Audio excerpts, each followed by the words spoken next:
You're joined here by head coach Giovanni Savarese. Gio, thanks for joining us. Just to start us off, a hard-fought match by the team. What are your thoughts on the outcome? Of course, especially when we play at home, we look always for 3 points. We wanted to continue to climb in the table, to continue to do the things that we have done well in this second part of the season. And especially at home, is a place that we want to accumulate 3 points on a constant basis. But we had a team in front of us that made it difficult. They closed themselves, tried to close a lot of spaces. The first half, we didn't do the things exactly the way we should have done in playing a little bit quicker, getting a little bit more in behind. Everything a little bit was too predictable, too repetitive, and then we allowed them to be able to find that goal. It's not that they created many things in the first half, but they found those moments in order to get that goal that gave them the calmness to continue to play the way that they were playing.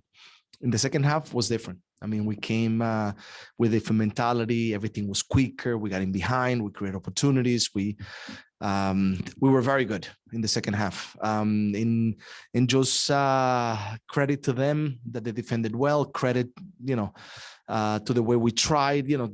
Little things didn't work out, but I thought we did enough effort in order to get the second goal.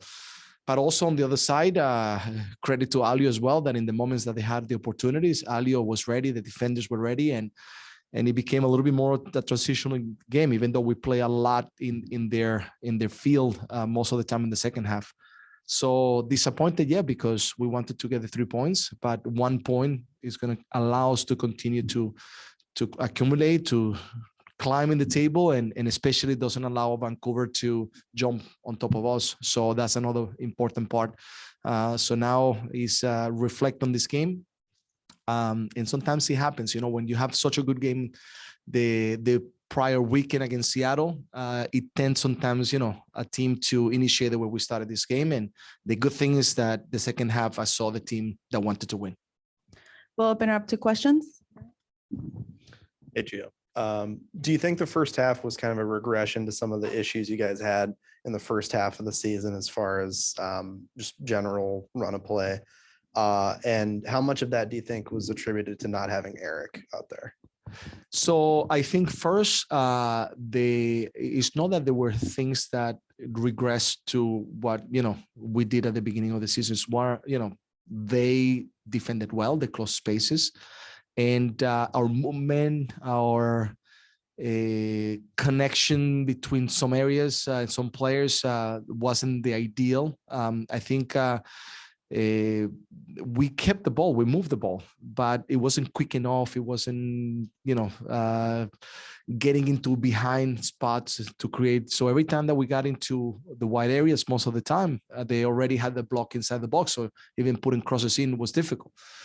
So I think coming back in the second half, we talked about the things that we needed to improve, and we saw the improvement. Of course, Eric adds up, like Seba adds up, like Jimmy adds up, like Moreno adds up. I can talk about so many players that are important for us. And I think, yes, Eric could have done something more, but we had enough players to, win the game as well. And I think this is a team that is the strength is the entire group. It's not one individual.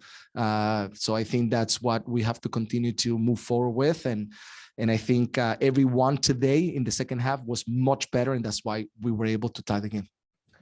Do you think that you guys were facing kind of an uphill battle with some of the no calls? Was that something that seemed to frustrate some of the guys on the field to a point? Yeah, I think so. I think if you analyze, there wasn't consistency in some of the moments. I think there was a moment inside the box that could have been a PK. I have to look at it again.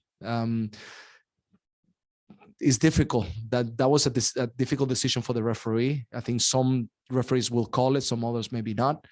But I think there was a lot of little moments that frustrated our players in some of the situations, especially the elbow to Chara in the first half inside the box. How you don't see it, I don't understand. So I think that inconsistency sometimes from a referee is what can get a game frustrated, not only to us, but to them as well. And I think some of the yellow cards as well for Seba getting frustrated because of a clear foul he doesn't get, and then he gets a yellow. Now he's not available to play next game. So I think a lot of decisions that could have been a little more mature from the referee for sure. Hey, Gio, obviously you guys want to get the win at home against a rival, but back-to-back games against Cascadia rivals, you guys take 4 points, 3 up in Seattle. How difficult is the intensity of these games to describe, and how satisfied are you with how your team has performed over the last 2 games? I'm very proud of the team because, it is impossible that always things are going to go your way perfect, the way you design, and the players put the work.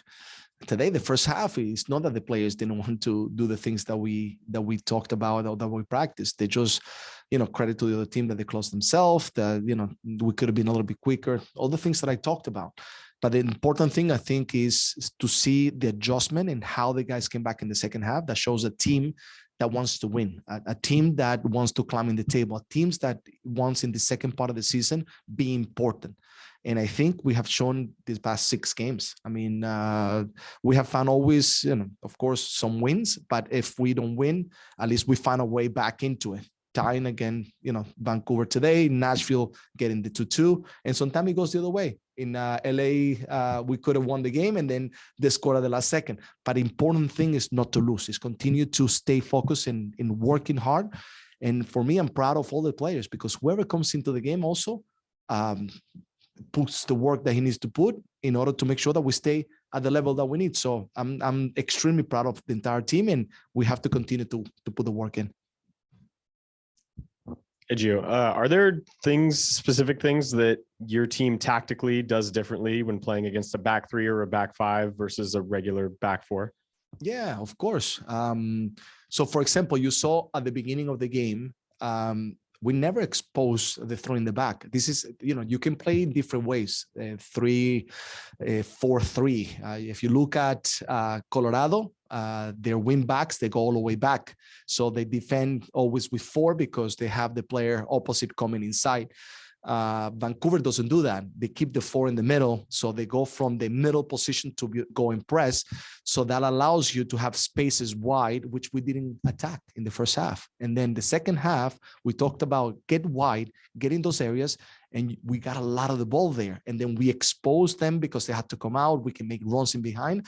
Then we can put better crosses in because the spaces, they open up.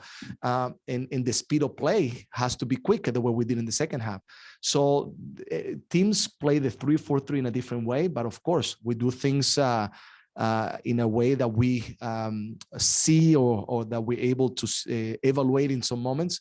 And we did much better in the second half. And then once we put the second striker, then now became more difficult for them because now it's 2 players inside the box constantly, and then Seba collecting the second balls.